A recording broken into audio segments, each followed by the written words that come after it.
네, 금요일은 이렇게 연준화처 시간으로 준비되어 있습니다. 최근에 중요해지고 있는 경제 지표들 그리고 시장 이 주 초반에 굉장히 큰 폭의 하락세를 기록했고 주 후반에 회복하고 있다는 것, 이 이면에 숨겨진 의미는 어디에 있을지 함께 분석해 보도록 하겠습니다.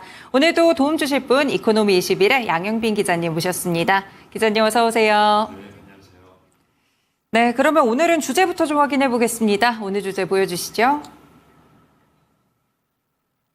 네, 글로벌 패닉을 몰고 온 엔캐리 청산의 나비 효과에 대해서 저희 함께 살펴보도록 하겠습니다. 네, 지난주 검은 금요일 그리고 이번 주 초 검은 월요일까지 증시 폭락의 원인들이 여러 가지가 참 지목이 되고 있었는데요. 사실 뭐 경기 침체 이런 부분들도 있었지만 이 블루베이 자산 운용 측에서는 이 증시 폭락의 배경이 캐리 트레이드 청산에서 찾아야 된다, 이렇게 또 분석을 주고 있습니다.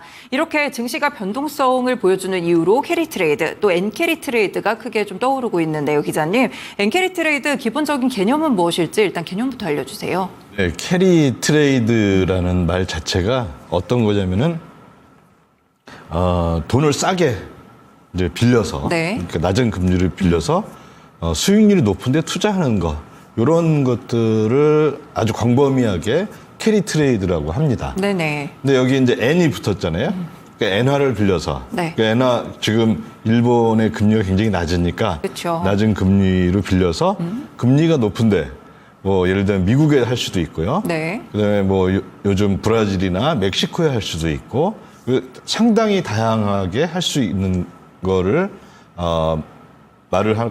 그런 거 이제 지칭하고요. 특히 네. 엔화를 빌려서 했을 때 그런 이제 엔캐리 트레이드 이렇게 부릅니다. 아무래도 그러면 수익률을 극대화하기 위해서 이런 그렇죠. 캐리 트레이드를 네, 사용한다고 볼 수가 있겠는데요.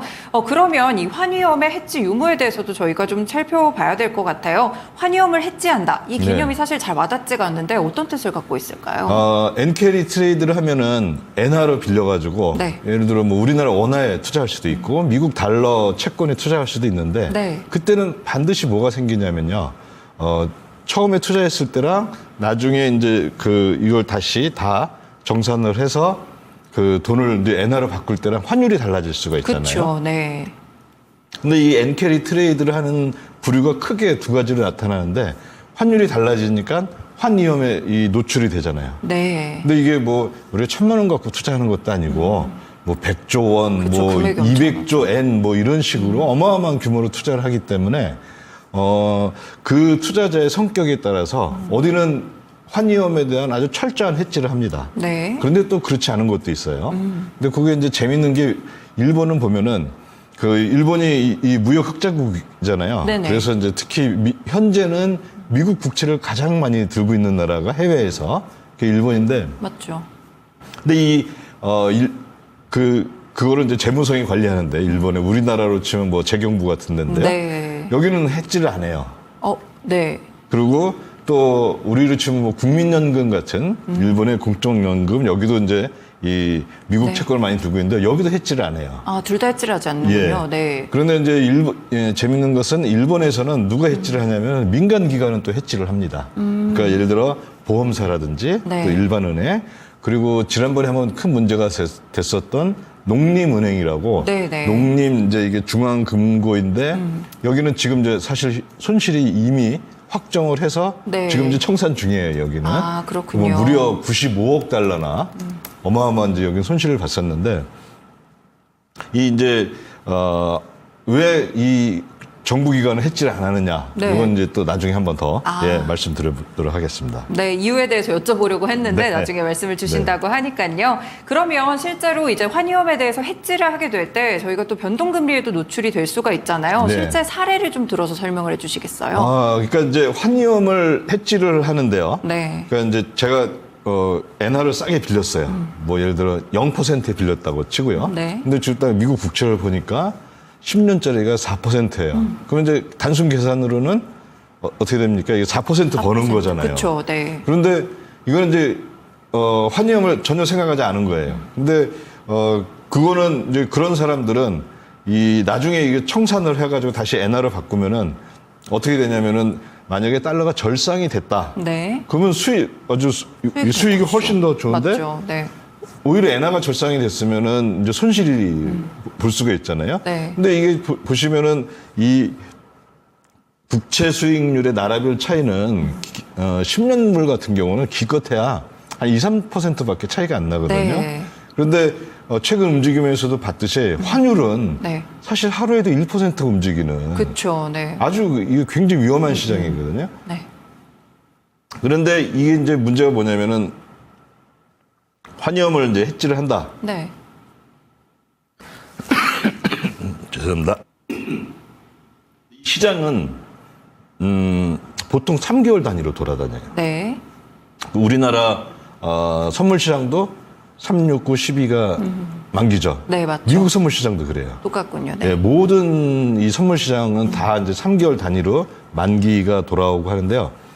이 외환을 서로 이렇게 해지를 하는 시장도 마찬가지로 네. 3개월 단위로 이제 시장이 돌아가는데 네네. 근데 국채는 10년짜리잖아요. 그쵸. 엄청 길죠. 근데 10년짜리 이거 해지를 할 수 있는 상품이 없어요.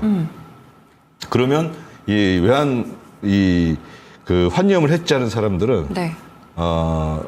안타깝게도 3개월마다 해지를 해야 돼요. 아, 3개월마다요? 네네. 그럼 이거를 완벽하게 위험을 해지할 수 있는 방법이 없다고 볼 수가 있겠는데 3개월 동안 계속 좀 안 되죠. 되는 그러니까 뭐냐면은 특히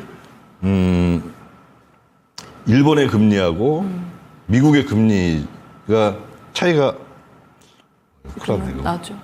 아, 기자님 지금 목 상태가 조금 안 좋으신 것 같은데 저희가 지금 환위험 해지에 대해서 좀 말씀을 드리고 있어요. 실제로 변동금리의 좀 위험에 노출되는 경우에 대해서 설명을 주시고 있는데 대부분 시장이 만기일이 3개월인 것처럼 마찬가지로 이쪽도 환위험 해지가 이제 3개월마다 좀 관리를 해줘야 되는 부분들이 있는 것 같습니다. 그러면 계속 설명을 좀 주시겠어요? 네. 그래서 이제 3개월마다 이걸 하려고 하면 어떤 문제가 생기냐면요. 네. 미국이 금리 인상을 쭉 하고 있었잖아요. 맞죠. 근데 그동안에 일본은 가만히 있었잖아요. 그러면 뭐냐면은 3개월마다 해지를 하니까 미국의 금리가 변하기 시작하면은 변동금리 위험에 노출이 되는 거예요. 네. 그러니까 환위험을 해지를 해서 기분은 참 좋았는데 이게 금리 자체가 네. 3개월마다 이 금리를 조달을 해야 되는데 네. 그 돈을 조달해야 되는데 이게 올라가기 시작하면은 이게 굉장히 큰 위험에 노출이 됩니다. 네. 그래서 이게 이제 실제 사례인데요. 네. 요거는 이제 2021년 12월하고 네. 2022년 4월이니까 이제 막 연준이 그 금리 인상을 했던 계속 3월부터 하던 시기요. 했으니까요. 네. 그동안 가만히 있다가요. 근데 보면은 요 화살표 녹색 화살표가 두 가지가 있잖아요. 네. 그러면 앞에 있는 건 이제 3개월짜리 금리고 뒤에 있는 거는 10년짜리 그 국채 금리예요. 네. 그러면 이제 3개월마다 해지를 하니까 기준이 되는 금리가 보통 3개월짜리 네. 그 국채 그거를 대상으로 하는데 저런 경우에는 앞에 3개월짜리는 조금밖에 안 올랐죠. 네네. 금리 인상을 했으니까. 그쵸, 네. 그래서 이제 조달 금리가 비싸지긴 했는데 뒤에 10년물은 많이 올라갔잖아요. 네. 그 얘기 뭐냐면은 이런 이제 그 엔캐리 트레이드를 하는데 굉장히 유리한 환경이 이제 조성이 된 거죠. 그렇네요. 네. 예. 물론 이제 만약에 2021년 12월에 이제 저런 포지션을 내가 들어갔다, 엔캐리 포지션을 들어갔다 그러면은 네. 10년물 산 거는 시장 가격은 떨어졌겠죠. 왜냐하면 수익률이 맞죠. 올라갔으니까요. 근데 그거는 이제 평가 손이니까 만기에 정산하면 이제 그만인데 네. 또 새로운 이제 엔캐리 트레이드를 또 이제 들어간다 싶으면은 그렇겠죠. 굉장히 유리한 상태가 된 거죠. 그럼 반대의 경우도 좀 저희가 볼 수가 있나요? 네. 그게 이제 다음 차트인데요. 네. 이게 뭐냐면은 이제 아까 했던 2021년 4월에서 지금 현재 상황을 본 8월까지 거예요. 완전 반대네요. 예, 지금 그러면은 자체가. 이 3개월짜리 이 조달 금리는 무려 5%나 오른 거예요. 5.4%나. 네. 그런데 10년물은 사실 한 2.5% 뭐 이 정도밖에 안 오른 거예요. 네네. 그러니까 이제부터는 이제 어떤 구간이 됐었냐면은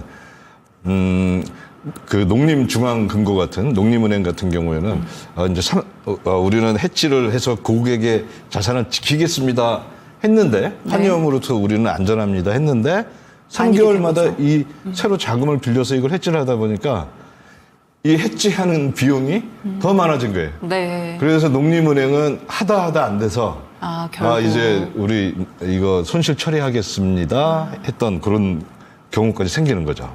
이런 부분들이 결국에 시장에 대해서 좀 변동성을 만들어내고 하락 쪽에 요인을 주지 않았나 싶습니다. 결국에는 이제 일본은행이 금리 인상에 들어가게 되면서 이 부분이 좀 크게 영향을 주고 있는 것 같은데요. 이번에 일본은행 금리 인상이 어떤 과정으로 좀 이뤄지게 됐는지, 그리고 이게 시장에 어떤 영향을 미치게 됐는지도 알려주세요. 일본이 이제 금리 인상을 했던 건 올해 3월 중순에 맞아요. 한 네. 20일 경에 이제 금리 인상을 한번 했잖아요. 근데 그때도 이제 금리 인상 폭이 그전에는 저 파란색이 이제 평균 금리인데요. 네. 대략 0.8이 아니라 0.08% 올라갔어요. 네. 대략 이제 평균적으로요. 그리고 그 이후로 이제 쭉 있다가 비슷하게 가다가 7월 말에 이제 8월 초 1일에 한 번 또 올렸잖아요. 0.25%. 그때는 또 한 0.15 정도 올라간 네. 효과를 갖고 왔습니다. 근데 이게 보면은 사실 지금 미국의 그 기준금리는 네. 5에서 5.25잖아요. 그렇죠. 아니죠. 5.25에서 5.25에서 5.5요. 네, 네. 근데 여기는 지금 기준금리가 0.23인 거예요. 이제 네네네, 평균이. 평균으로. 그러니까 너무 이게 사실 작은 건데 여기 이제 어떤 일이 같이 벌어졌냐면요. 네. 이게 이제 일종의 왜 뭐 도쿄에서 뭐 나비가 날개짓을 하니까 뭐 뉴욕에서 태풍이 불었다 하는 그 나비 나비 효과. 효과. 네. 그게 이제 어떻게 또 이어졌냐면은 그 일본의 그 저걸 보시면은 그 달러 환율을 보시면은 네, 달러엔 환율이요. 거기서 이제 어떤 일이 벌어졌냐면은 맨 오른쪽에 저 빨간 원을 보시면은 이게 뚝 엔화가 떨어졌죠. 이거 엔화가 올라갔어요. 절상이 됐다는 네. 거거든요. 근데 사실 그랬던 이유 중에 하나는 사실 너무 급격하게 많이 올랐어요. 맞아요. 162까지 올랐다가 엄청 엔화가 떨어졌었죠. 이게 네. 이미 떨어지고 있는 상황이었는데 일본 중앙은행에서 금리 인상을 하니까 더 급하게 떨어진 거죠. 급격하게. 네. 그럼 여기에서 누가 가장 큰 타격을 입느냐?